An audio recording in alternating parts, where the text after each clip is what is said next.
Action stations. In this video, I'm going to be going over some carrier airdrop torpedo tactics.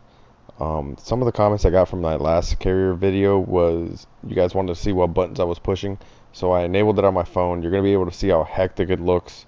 You're going to see a little white circle. That's my fingers touching the screen, so that's enabled.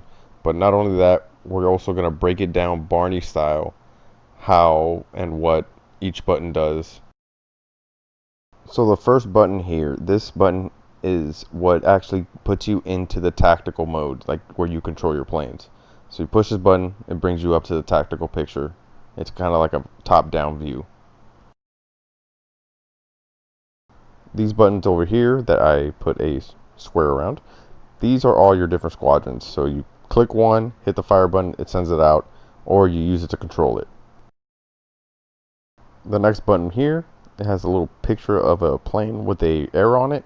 This is the recall button. So I went over this in my last video. This is how you recall your planes.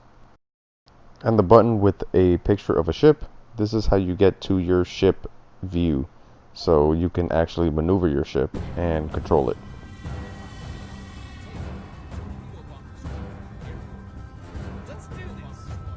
So the first concept we're going to talk about is torpedo stacking. So basically, what you're doing is you're sending out your 2 torpedo bombers, and then the first one you send out, you recall it till it's on top of the second one, and then you send it back out again.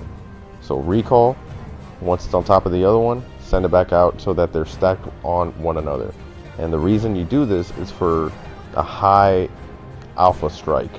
So basically, if you're hunting a DD and you want to wipe it out, say you're in like tier 9 or 10, you would stack them to deliver a high alpha strike, try to knock them out the game immediately in one pass.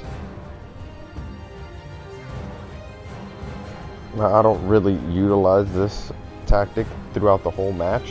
The only time I'll really do it again is if there's a ship with low health or something like that and we're already behind on points and we need the kill. I'll stack them to deliver that high alpha strike and try to get the kill.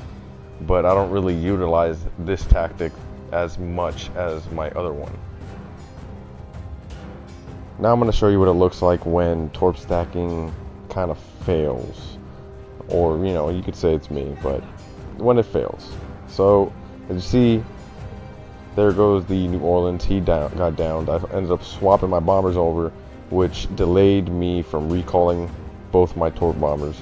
So one ended up dropping up to nothing, but I still managed to stick it out with that last one, keep resetting so I can get a good drop right here on the DD. But I still lost my first set of torps.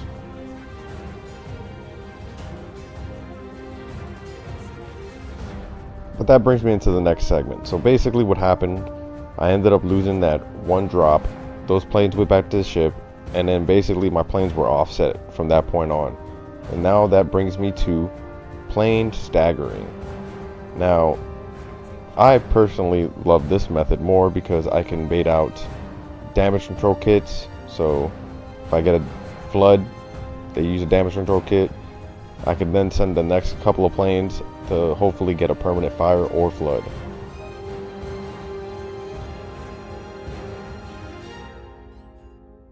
And that's going to be a reliable way of building up dot damage, which stands for damage over time, is with fires and floods. Unfortunately, I'm not getting lucky on these battleships by getting a flood or fire, but I'm letting this clip play out because I am outplaying the crap out of them by hiding behind this rock while they're shooting the hell out of me.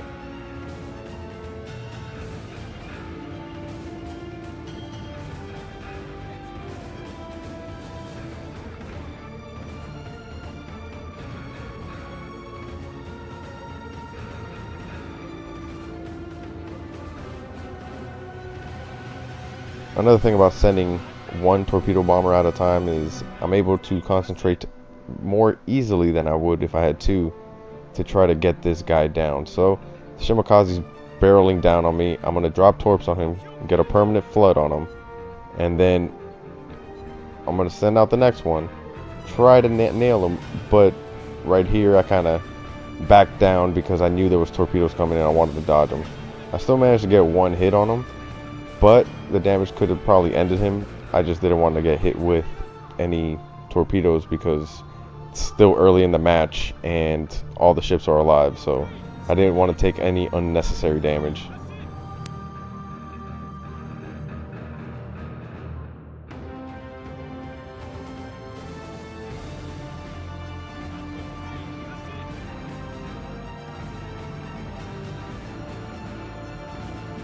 But that's going to go ahead and do it for this video. I hope you guys were able to learn something. Maybe I taught you something new, hopefully. If not, again, I apologize. Maybe the next time I will. Give it a thumbs up if you like it. Give me a thumbs down if you thought my gameplay was trash. I always got to end my videos the same way. Until next time.